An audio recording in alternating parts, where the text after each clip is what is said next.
Sir আমি এটা বলি জানতো বলতো ভাই LBMP সেন্স নাম্বার যেহেতু কাজই এখানে যেহেতু শিরুবাড়ির কাছে নেই উনি কাগজপাতি ওনার যে বাংলার যে অফিসে রাখা আছে উনি ঢাকা দিয়েছিল একটা কাজে যাওয়ার পরে মনে করেন লোকটা ধরা পড়ছে এটি হচ্ছে ক্লিয়ার। এই গাড়িগুলা কি অবৈধ? না বৈধ, 100% বৈধ, ইম্পোর্ট করা।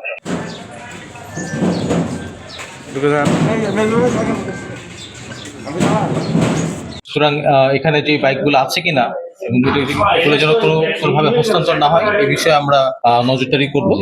আর যে গ্যারাজ যেটা আছে সেটাও আমরা সিলগালা করে দিয়ে যাব। এই মুহূর্তে এখানে কেউ প্রবেশ করবে না, আর এটাও আমরা টেপ দিয়ে কর্ডন অফ করে দিয়ে যাব।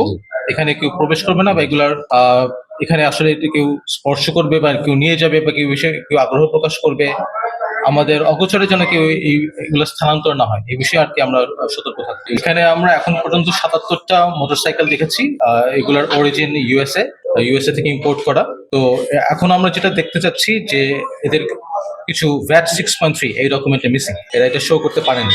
সো এটা শো করতে না পারলে ওনারশিপের ট্রান্সফার করা কিন্তু পসিবল না। So legal transfer of ownership যদি না থাকে তাহলে এগুলো কিন্তু সেল করার কোনো সুযোগ নেই। এই জন্যই আমরা এখানে এটা অভিযোগে আমরা এখানে আর এসেছি আর কি ইনভেস্টিগেট। ঠিক আছে, এটার যিনি কি নাম তার সাবু, হ্যাঁ সাবু ভাই, তিনি এই মুহূর্তে তাদের তথ্য মতে যে তারা এখন হসপিটালে আছেন, হসপিটালে তার নাকি অপারেশন হয়েছে। তো তারা 10 দিন সময় চেয়েছে, আমরা ওই 10 days টাইম দিব। ইনি হচ্ছে কাগজপাতি এটা বলতেছে যে ডিস্টার্ব আছে, কোনটা পাইনি। তো এই কাগজপাতি সাহু ভাই বলছে টোটাল কাগজপাতি তার কাছে আছে এবং রেঞ্জ থেকে যেসব জিএনডি আছে সব কাগজপাতি আছে।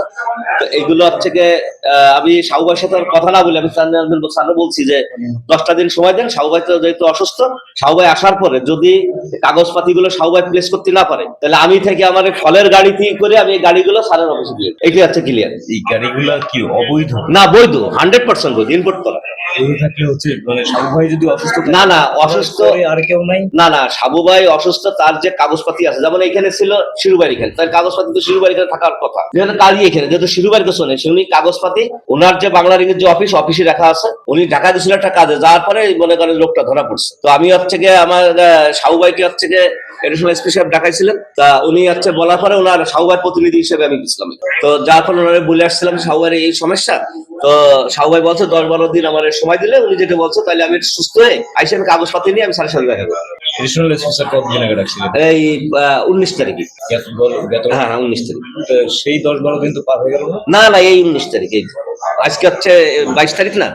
মেলার তো উনি হচ্ছে মানে উনার জিনিসগুলো সবই আছে যশোরে আছে, কিন্তু উনার যেখানে আছে বিআরটি এইটা কেন, এটা আমি এই সম্বন্ধে আমি এত কিছু বলতে পারবো না। আমি জাস্ট আমি বলি যেহেতু গাড়ির সঙ্গে আমি সংযুক্ত না এই ব্যবসায়, আমি হচ্ছে ফলের সাথে আমার সাথে তো যেহেতু সে আমার পার্টনার সেই ক্ষেত্রে আমি এখানে আসছি। আমাকে সে বলছে যে 10 দিনের ভিতরে আমি চলে আসার পরে এই গাড়ির কাগজপত্র যদি আমি দেখাই দিলাম যেহেতু আমার আছে, তার হচ্ছে সেই সংস্থাটা যদি সে রিপোর্ট করছে, হ্যাঁ, এবং তার কাছে কাগজপাতি অবশ্যই তার 100% কাগজপাতি আছে। যদি না থাকতো, এটা যদি অবৈধ গাড়ি থাকতো 2 বছর ফেলে রাখতো।